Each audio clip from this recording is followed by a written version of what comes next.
اس کی جگہ کوئی اور کافی لے آیا تھا۔ میں نے کہا وہ سمجھ گیا ہوگا کہ دال میں کچھ کالا ہے، وہ کیسے مان لیتا کہ 100 روپے دے کر اس نے ٹرے کسی اور کو دے دی تھی؟ میں نے آپ کے کمرے میں آنے سے پہلے نمبر لگا لیا تھا، اس سے بھی گڑبڑ ہوئی تھی۔ میں تو واپسی میں سیدھا سٹور ہی گیا تھا۔ کیا سٹور ہر وقت کھلا رہتا ہے؟ وہ لانڈری کا سٹور ہے جی، وہاں میلے کپڑے بھرے رہتے ہیں، ہر روز صبح بیڈ شیٹ وغیرہ بدل دی جاتی ہیں، اس کے بعد لانڈری والا سب سمیٹ کر لے جاتا ہے۔ ویٹر بھی وردی بدلتے ہیں تو پہلی وردی وہی ڈال دیتے ہیں، بلا وجہ دن میں وہاں کون جاتا ہے؟ میں نے فٹافٹ بیرے کی وردی اتار کے اپنی ڈرائیور کی وردی پہنی اور ہوٹل سے نکل آیا۔ مجھے اس کام میں 1 گھنٹہ بھی نہیں لگا ہوگا، مگر میرا یہ حال تھا کہ دروازے پر گیٹ کیپر نے مجھ سے پوچھا کہ کیا بات ہے فضل دین، بڑا بیمار لگ رہا ہے تو، طبیعت تو ٹھیک ہے نا؟ میں نے خدا کا شکر ادا کیا اور اپنی گاڑی میں جا کے لیٹ گیا۔ میں نے اپنا کام کر دیا تھا، اب میں باقی 50,000 کے بارے میں سوچ رہا تھا اور 1 لاکھ کے خیال سے مجھے نشہ ہونے لگا تھا۔ یہ 1 لاکھ میں نے اپنی جان ہتھیلی پر رکھ کر کمائے تھے، ہماری جان کی بازی لگا کر۔ تم نے یہ پوچھنا بھی ضروری نہیں سمجھا تھا کہ ہمیں خواب آور دوا دینے کا مقصد کیا ہے؟ پوچھا تھا۔ اس شخص نے کہا کہ تم اپنا کام کرو، تفتیش مت کرو، ہم اپنا کام کریں گے اور تمہیں کچھ نہیں بتائیں گے۔ ابھی میں آ کے لیٹا ہی تھا کہ وہ آ گیا۔ اس نے پوچھا کام ہو گیا؟ تو میں نے اقرار میں سر ہلایا۔ اس نے باقی 50,000 مجھے دے کر کہا کہ کیا خیال ہے، 1 لاکھ اور کماؤ گے؟ میں نے ہاتھ جوڑے، مجھے معاف کر دو۔ وہ ہنسنے لگا کہ مشکل کام تو تم نے کر لیا، اب آسان کام کے 1 لاکھ مل رہے ہیں تو انکار کر رہے ہو؟ خیر یہ کام کوئی اور بھی کر سکتا ہے۔ بس جی، مجھ پر دوبارہ لالچ غالب آ گیا۔ میں نے کہا کہ اب کیا کام ہے؟ اس نے کہا کہ تم یہاں موجود رہو، ہو سکتا ہے تمہیں ہمارے ساتھ جانا پڑے۔ پھر وہ غائب ہو گیا اور میں گاڑی میں لیٹا 1 لاکھ کے تصور میں آسمان پر اڑتا رہا۔ اب میں بہن کو بڑی دھوم دھام سے رخصت کروں گا اور اسے اتنا جہیز دوں گا کہ ساری عمر کوئی اسے کچھ نہ کہہ سکے۔ وہ لڑکا لالچی نہیں تھا، اس کی ماں کا منہ بند کرنا ضروری تھا۔ مزید 1 لاکھ کی امید ہوئی تو میں اپنی شادی اور اپنا گھر بنانے کے بارے میں سوچنے لگا۔ میں نے فیصلہ کیا کہ آدھی رقم سے کوئی 5 مرلے کا مکان خرید لوں گا، باقی محفوظ رکھوں گا۔ گاڑی میرے پاس ہوگی تو نہ آمدنی کا مسئلہ ہوگا نہ رہائش کا، باقی زندگی چین سے گزر جائے گی۔ شام کو میڈم کو گاڑی کی ضرورت پڑی تو میں انہیں انارکلی بازار لے گیا تھا۔ وہ نہ جانے کہاں سے سب کچھ دیکھتا رہتا تھا۔ میری تو مت ماری گئی تھی اتنی دولت دے کر جناب۔ اندھا ہو گیا تھا میں کہ مجھے کوئی خطرہ نظر نہیں آیا۔ میں نے اس پر یقین کر لیا کہ خطرہ کوئی نہیں، حالانکہ ایسے دھندے میں خطرے کے سوا ہوتا کیا ہے؟ اور جہاں کوئی لاکھوں لٹا رہا ہو اتنی بے دردی سے، وہاں خطرہ بھی بہت بڑا ہوگا۔ یہ میں نے نہیں سوچا، یا سوچا تو اہمیت نہیں تھی۔ انارکلی میں میڈم ایک سٹور میں گئیں تو وہ میرے پاس آ گیا۔ وہ ہمارے پیچھے لگا ہوا تھا۔ اس نے مجھے کہا کہ فضل دین، تمہیں ایک فون کرنا ہے مسٹر رستم جی بٹن والا کو، وہ ہوٹل میں اکیلا ہوگا۔ میں نے پوچھا کہ کیا کہنا ہے تو اس نے کہا کہ ڈائیلاگ میں سمجھا دوں گا، تم اپنی اصل آواز اور لہجے کو بدل سکتے ہو۔ میں نے کہا کہ ہاں تھوڑا بہت، لیکن تم یہ سب کیا کر رہے ہو اور کیوں؟ اس نے پھر وہی جواب دیا، کام کرو، سوال مت کرو، نہیں کر سکتے تو انکار کر دو۔ لو جناب، اس وقت پھر میرے سامنے 50,000 آ گئے۔ میری تو آنکھیں چندیا جاتی تھی، عقل پر پردہ پڑ جاتا تھا اور میں سارے سوال بھول جاتا تھا۔ شیلی نے کہا، یار میرا بھوک سے دم نکل جائے گا، تمہاری باتیں ختم نہیں ہوں گی۔ میں نے کہا، تم ڈاکٹر ہو، یہ جانتی ہوگی کہ بنا کھائے پیے آدمی کتنے دن جی سکتا ہے؟ غیر ضروری باتیں فرنچ میں کرو۔ کیا میں صبح تک اسی سڑک پر ادھر سے ادھر آتی جاتی رہوں؟ اس نے فرنچ میں کہا، معلوم ہے یہ کون سا چکر ہے؟ یہ تقدیر کا چکر ہے۔ میں نے کسی فلسفی کی طرح جواب دیا، یار یہ 4تھا چکر ہے، 12 بجنے والے ہیں اور میرا خیال ہے کہ ہمارے پیچھے کوئی لگا ہوا ہے۔ کیا تمہیں یقین ہے؟ تقریباً، ویسے تم خود بھی تصدیق کر سکتے ہو۔ ایک گاڑی لائٹ جلائے بغیر تقریباً 1 فرلانگ پیچھے چل رہی ہے، اس میں 4 آدمی ہیں۔ تم نے پہلے کیوں نہیں بتایا؟ میں نے پلٹ کے پیچھے دیکھا لیکن مجھے دور تک کوئی گاڑی نظر نہیں آئی۔ اب کیا کروں یار، یہ بتاؤ۔ وہ شاید ہماری واپسی کے منتظر ہیں۔ میں نے کہا، تم زیادہ سے زیادہ کتنی رفتار سے گاڑی دوڑا سکتی ہو؟ سابقہ ریکارڈ کیا ہے؟ وہ لندن کا ریکارڈ تھا، یہ لاہور کی سڑکیں ہیں، یہاں وہ ریکارڈ توڑنے کی کوشش کی تو ریکارڈ کے سوا ہر چیز ٹوٹ جائے گی، اس گاڑی کے اور میرے تمہارے پارٹس۔ چلو پھر جتنی رفتار سے باحفاظت اس خطرے کو پیچھے چھوڑ سکتی ہو سیدھی سڑک پکڑو، لائٹ صاف کر دو تاکہ انہیں پتہ نہ چلے۔ میں نے پلٹ کے دوبارہ سڑک پر نگاہ دوڑائی، غالباً یہ آخری پھیرا ہوتا۔ اللہ نے تمہیں بر وقت عقل دی اور تم نے مجھے بتا دیا۔ میرا خیال تھا کہ وہ شکار اور شکاری کی خطرناک توڑ کے مقابلے سے گھبرائے گی، مگر اس نے بڑی خوش دلی سے جواب دیا۔ بات کچھ ایسی ہو گئی کہ سر تسلیم خم ہے جو مزاج یار میں آئے، اور گاڑی جو طاقت میں طوفان سے کم نہ تھی زخم خوردہ درندے کی طرح جس لگا کے بھاگی۔ میں نے چلا کر کہا، شاباش، میری طرف سے اجازت ہے، جہاں چاہو مڑ جاؤ، جہاں دل چاہے کوئی کھمبا یا پیڑ گرا دو، بس کے نیچے یا ٹرک کے اوپر سے گزر جاؤ، نہ دریا دیکھو نہ پہاڑ۔ گاڑی 80-90 میل کی رفتار پر پوری طرح اس کے کنٹرول میں تھی۔ آدھی رات کے وقت سڑکیں خالی تھی اور سوائے 1-2 چوراہوں کے جہاں بغیر ہیڈ لائٹ کے گاڑی سے دوسرے کار ڈرائیوروں نے فوراً اپنی گاڑی کو بچا لیا، کہیں حادثے کے امکانات پیدا نہیں ہوئے۔ رات کے وقت سڑک پر بٹر گشت کرنے والی پولیس کی ایک وین بھی بال بال بچی، انہوں نے اس تیز رفتاری کا نوٹس لیتے ہوئے سیٹی بھی بچائی، مگر تعاقب کی غالباً کوشش بھی نہیں کی۔ انہیں اپنی طرح اپنی گاڑی کی تیزی اور کارکردگی کے معیار کا علم ہوگا، جیسی روح ویسے فرشتے۔ کاہل پولیس تو مردار گاڑی۔ فضل دین سخت خوف زدہ تھا اور بار بار پیچھے دیکھ رہا تھا، خود میری نظریں بھی پیچھے تھی۔ تقریباً 5 منٹ بعد مجھے یقین آ گیا کہ ہمارے پیچھے کوئی نہیں ہے، تو میں نے شیلی کے کندھے پر ہاتھ رکھ کے کہا، گڈ، تم کوئی بھی ریس جیت سکتی ہو، اب آرام سے چلو۔ اس نے فرانچ میں کہا، یار ایسے ہی میرے ذہن میں ایک خیال آیا ہے، کہیں اس گاڑی میں خفیہ مائکرو فون نہ لگا ہوا ہو۔ میں پہنچ کر رہ گیا، کمال کر دیا تو نے تو، ایسا شاندار خیال کیسے آیا آخر تمہیں؟ تم تو واقعی ذہین بھی ہو۔ وہ خوش ہو کے بولی، جاسوسی اور ایکشن فلموں میں ایسا ہوتا ہے نا یار، میں بہت فلمیں دیکھتی ہوں، کبھی بری عادت کا بھی فائدہ ہو جاتا ہے۔ اب دیکھو اس گاڑی میں جو ریڈیو ہے وہ آن کر دو، اس سے کیا ہوگا؟ اس نے ریڈیو کھول دیا۔ شور میں ہماری گفتگو کوئی نہیں سنے گا، میں نے کہا، مگر وہ شور کا پیچھا کرتے ہوئے آ جائیں گے۔ اگر وہ اپنی گاڑی میں سگنل وصول کر رہے ہیں تو؟ میں نے ندامت سے سر ہلایا، کاش میں نے فلموں ہی سے کچھ سیکھا ہوتا۔ شیلی نے کہا، یار یہ کار ریڈیو کا ایریل تم نے دیکھا؟ یہ باہر کتنا اوپر نکلا ہوا ہے، حالانکہ ریڈیو بند تھا۔ سگنل اسی سے نشر ہو رہا ہوگا، میں نے چلا کر کہا، اسے بند کرو۔ شیلی نے دائیں ہاتھ کو باہر نکال کے ایریل کو اندر کھینچا تو ریڈیو میں شور آنے لگا۔ پاکستان کے ریڈیو سٹیشن اپنے پروگرام ختم کر چکے تھے۔ ریڈیو پر شاید BBC سے موسیقی نشر ہو رہی تھی جو شور میں دب گئی تھی۔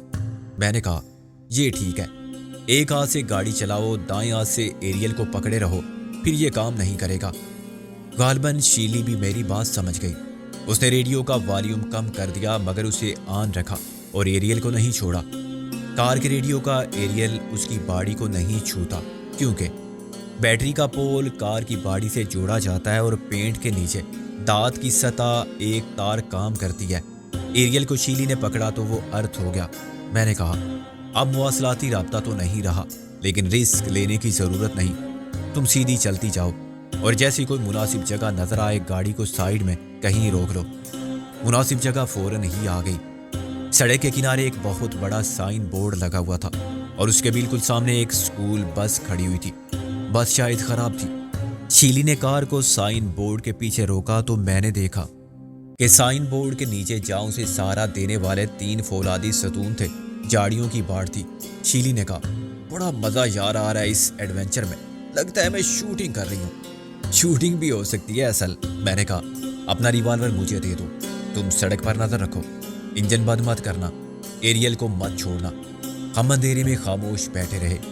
رات کے سکوت میں انجن کے آہستہ چلنے کی آواز بھی ہمیں زیادہ محسوس ہو رہی تھی، حالانکہ باہر کھڑا ہوا کوئی شخص سنتا تو اسے ہوا کی سرسراہٹ سنائی دیتی۔ شیلی نے سرگوشی میں کہا، اگر پولیس آ جائے یار اور پوچھے کہ کون ہو تم لوگ، کیوں چھپے ہوئے ہو یہاں، تو کیا جواب ہوگا؟ میں نے اس کے کان میں کہا، 100 کا ایک نوٹ۔ وہ ادھر دیکھو، شیلی نے کہا، یار یہ وہی گاڑی ہے۔ سفید رنگ کی ایک کار لائٹس آف کی ہے، بہت آہستہ آہستہ سڑک پر ہمارے سامنے سے گزر رہی تھی۔ تمہیں یقین ہے؟ 100%، سیلی نے کہا۔ یہ لوگ کنفیوز ہو گئے ہیں یار۔ میں نے کہا انہیں جانے دو، اب تم پیچھے آ جاؤ، گاڑی میں چلاؤں گا۔ اس نے نیچے اترتے ہوئے بھی ایریل کو نہیں چھوڑا۔ پھر جب میں اس کی جگہ ڈرائیونگ سیٹ پر بیٹھ گیا اور میں نے ایریل کو پکڑ لیا تو وہ پیچھے چلی گئی۔ فضل دین کی طرف سے اب مجھے کوئی خطرہ محسوس نہیں ہوتا تھا۔ وہ پیٹے ہوئے کتے کی طرح دم دبائے بیٹھا ہوا تھا اور سخت خوف زدہ تھا۔